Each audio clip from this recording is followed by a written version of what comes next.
আসসালামু আলাইকুম ভিউয়ার্স, পণ্যবিডি ইলেকট্রনিক্সের পক্ষ থেকে সবাইকে অনেক অনেক শুভেচ্ছা জানাচ্ছি। আমি আজকে একটি স্পেশাল সেশন নিয়ে এসেছি, আর এই স্পেশাল সেশনটি কি সেটা একটু পরেই বুঝতে পারবেন। তো আজকে আমি আমার কাছে যেই ফাংশনালিটিসগুলো দেখতে পাচ্ছেন, অ্যাক্সেসরিজগুলো, সেটা হচ্ছে আমার হাতে একটি মোবাইল আছে, আর পাশাপাশি আমাদের একটি অ্যান্ড্রয়েড টিভি রাখা আছে, প্যান্টানিক ব্র্যান্ডের 32 ইঞ্চি অ্যান্ড্রয়েড টিভি। তো এখন আমি আজকে যে কন্টেন্টটি নিয়ে এসেছি আপনাদের সামনে, সেই কন্টেন্টটি টোটাল হচ্ছে মোবাইল দিয়ে কিভাবে আপনার এই টেলিভিশনটি কন্ট্রোল করবেন, অর্থাৎ রিমোট কন্ট্রোলিং সিস্টেমটি আপনার মোবাইলের মাধ্যমে অপারেটিং করবেন। তো সেই ক্ষেত্রে আপনাকে এই মোবাইল দিয়ে অপারেটিং করতে হলে আপনাকে থাকতে হবে একটি স্মার্টফোন আর হচ্ছে আপনার অ্যান্ড্রয়েড টেলিভিশন। তো এখন আমাদের সামনে দুটো জিনিসই রাখা আছে, একটি অ্যান্ড্রয়েড টেলিভিশন রাখা আছে এবং একটি স্মার্টফোন আছে। তো বেসিক্যালি আমাদের অনেক ক্ষেত্রেই হয়, আমরা যখন বাসাবাড়িতে আমরা রিমোট দিয়ে টেলিভিশন অপারেটিং করি, সেক্ষেত্রে আমাদের একটা প্রবলেম তৈরি হয়, সেটা হচ্ছে রিমোট হারিয়ে ফেলি অথবা রিমোট হাতের কাছে থাকে না। বাট হাতের কাছে কিন্তু আমার স্মার্টফোনটি রেগুলারলি থাকে, কারণ এই স্মার্টফোনটি আমরা কম বেশি সবাই ইউজ করি, আর এই স্মার্টফোনটি আমাদের সাথেই সবসময় রাখার চেষ্টা করি। সেই ক্ষেত্রে আপনার স্মার্টফোনটি যদি রিমোট হিসাবে ইউজ করা যায়, সেক্ষেত্রে কিন্তু আপনি অনেক বেনিফিট পাবেন বা অনেক বেশি বেনিফিটেড হবেন। তো তারই ফলশ্রুতিতে আমি আপনাদেরকে আজকে দেখিয়ে দিব কিভাবে আপনার এই স্মার্টফোনটি দিয়ে আপনার এই টেলিভিশনটি কন্ট্রোল করবেন। সেই ক্ষেত্রে আমার এই প্যান্টানিক টিভি রাখা আছে, আর এই প্যান্টানিক টিভির জন্য আমার হাতে আরেকটা মোবাইল আছে, সেটা হচ্ছে এমআই মোবাইল। আর এই এমআই মোবাইলটি দিয়ে আমি প্রথমে যেই কাজটি করব সেটা হচ্ছে গুগল প্লে স্টোরে যাব। দেখতে পাচ্ছেন আপনারা, গুগল প্লে স্টোরে যাব, গিয়ে লিখব এমআই রিমোট। দেখতে পাচ্ছেন আপনারা এমআই রিমোট অপশনটি চলে আসছে, আমার অলরেডি ইনস্টল করা ছিল। আমি জাস্ট ওপেনে ক্লিক করব, দেন আমার এখানে সিলেক্ট করব। এখানে মেনু আসছে, অনেকগুলো মেনু আসছে। আমি মেনু হিসাবে আমি যেহেতু টেলিভিশন কন্ট্রোল করব, সেক্ষেত্রে টিভিটাকে আমি সিলেক্ট করে দিব। এবং এইখানে আপনাকে মাথায় রাখতে হবে, আমার যেহেতু প্যান্টানিক টিভি, আর এই প্যান্টানিক টিভি যেই জিনিসটা সাপোর্ট করছে সেটা হচ্ছে আসানো। তো আমি এই আসানোটা কোথায় পাবো? ঠিক AS এর নিচে, অথবা আমি এখানে সার্চ করে লিখব। তো আমি এইখানে আসানো পেয়েছি, আমি জাস্ট এটা কানেক্ট করব, অন দিব।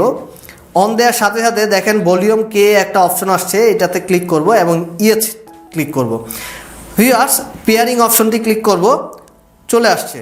তো আমার অলরেডি আমার এই টেলিভিশনটিতে আমি যদি দেখি আমার এই টেলিভিশনটা আসছে কিনা, আমি জাস্ট হোম মেনুতে ক্লিক করব। এখন আমার এটা বরাবর থাকতে হবে বিদায় আমি আমার স্ক্রিনটি দেখাতে পাচ্ছি না, আমি জাস্ট অপারেটিং সিস্টেমটি দেখাচ্ছি আপনাদের। দেখতে পাচ্ছেন আপনাদের এখানে, এই যে আমার এখানে সাপোর্ট করছে, দেখতে পাচ্ছেন। তো আমি হোমে চলে যাই, আমি ব্যাগে চলে যাচ্ছি।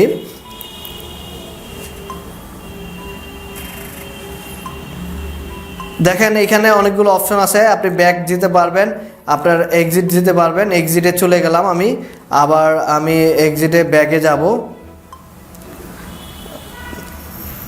তো এই যে ব্যাগে অপশনটিতে ক্লিক করতে হবে, এক্সিটে যাব। এবং আপনার এইখান থেকে দেখেন এখানে অনেকগুলো ফাংশনালিটিস আছে। তো এই ফাংশনালিটিসগুলোকে আপনাকে একটু দেখে নিতে হবে কোনটা দিয়ে এক্সিট হবে। এই যে এক্সিস্টের অপশনটা আছে এখানে, জাস্ট এখানে এক্সিস্ট ক্লিক করব, আমার এক্সিস্ট চলে আসবে। আমি হোমে চলে আসলাম। এখন আমি এই অপশনটি দিয়ে আমি আমার রিমোটটা কন্ট্রোল করছি। দেখেন আমি জাস্ট যে কোনো একটা ফাংশনালিটিসে আমি যাচ্ছি। আমার এখানে অ্যাপ স্টোর আছে, অ্যাপ স্টোর না গিয়ে আমি মিডিয়া সিলেক্ট করছি অথবা নেটওয়ার্ক। দেখেন আমি নেটওয়ার্ক সিলেক্ট করে আমি কিন্তু নেটওয়ার্ক এখানে অনায়াসে অপারেটিং করতে পারছি। তো আমার মনে হয় যে আপনারা বুঝতে পেরেছেন, অলরেডি অপারেটিং সিস্টেম সবগুলোই কাজ করছে। তো আমার মনে হয় যে আর বেশি কিছু দেখানোর প্রয়োজন নেই, আপনারা বুঝতে পেরেছেন।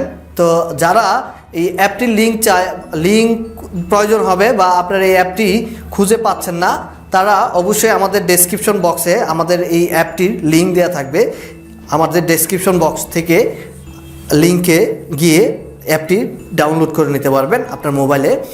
আর টেলিভিশনের ক্ষেত্রে আপনার যেই জিনিসটা প্রয়োজন হবে সেটা হচ্ছে অবশ্যই আপনার যে টেলিভিশনটি, এই টেলিভিশনটি অবশ্যই অ্যান্ড্রয়েড থাকতে হবে এবং ব্র্যান্ড হিসাবে দেখতে হবে। তবে আমার যেহেতু আমার প্যান্টানিক আশানু দিয়ে ট্রাই করেছি, আপনার যদি কোনো ব্র্যান্ড কাজ না করে এই ক্ষেত্রে, সেই ক্ষেত্রে অবশ্যই আপনি ট্রাই করতে পারেন ভিন্ন কোনো মেনু অপশন দিয়ে। এখানে যে মেনু অপশনগুলো দেখতে পাচ্ছেন, এই মেনু অপশনগুলো আপনারা ট্রাই করতে হবে। তো ভিউয়ার্স দেখলেন এতক্ষণ আমার সাথে যে কিভাবে একটা টেলিভিশন কিভাবে মোবাইলের মাধ্যমে রিমোট কন্ট্রোলিং অপশনটি চালু করবেন বা মোবাইলটি রিমোট কন্ট্রোল হিসেবে রূপান্তরিত করবেন। অবশ্যই ভিউয়ার্স একটা জিনিস আপনাকে থাকতে হবে, আপনার এই মোবাইল অপশনটিতে বা এই মোবাইল ফাংশনালিটিসে আইআর একটি অপশন আছে, আইআর অপশনটি থাকতে হবে। অনেকেই আমি জানি কমেন্ট করবেন বা জানতে চাইবেন যে ভাই আমার মোবাইলে তো হচ্ছে না আমার টেলিভিশনের সাথে। সেই ক্ষেত্রে আপনি আপনার মোবাইলটি চেক করে নেবেন যে আপনার মোবাইলে আইআর অপশনটি আছে কিনা, আইআর অপশনটি আছে কিনা। আর যদি আইআর অপশন থাকে তাহলে অবশ্যই আপনার এই ফাংশনালিটিসটা কাজ করবে। তো ধন্যবাদ ভিউয়ার্স, এতক্ষণ আমার সঙ্গে ছিলেন, দেখলেন কিভাবে আপনার মোবাইলটি দিয়ে টেলিভিশন অপারেটিং করবেন। টোটাল প্রসিডিউরগুলো আমি দেখিয়ে দিয়েছি। এরপরে যদি কারো কোনো কনফিউশন থাকে আমাদের কমেন্ট সেকশনে জানাবেন। আর আমার এই ভিডিওটি কেমন লেগেছে অবশ্যই কমেন্ট সেকশনে জানিয়ে দিবেন। লাইক কমেন্ট শেয়ার করতে ভুলবেন না। আর হ্যাঁ ভিউয়ার্স, আমরা একটা জিনিস যেটা ভুলে যাই সেটা হচ্ছে আমরা ভিডিও দেখার পরে সাবস্ক্রাইব করতে ভুলে যাই। ভিউয়ার্স, আপনাদের কাছে আমার একটি অনুরোধ, সেটা হচ্ছে আমার এই ভিডিওটি যদি আপনার উপকারে বা কাজে লেগে থাকে তাহলে অবশ্যই আমাদের চ্যানেলটি সাবস্ক্রাইব করে পাশে থাকা বেল আইকনটি বাজিয়ে দিন। ধন্যবাদ সবাইকে। আজকের মতো এই পর্যন্তই। আল্লাহ হাফেজ।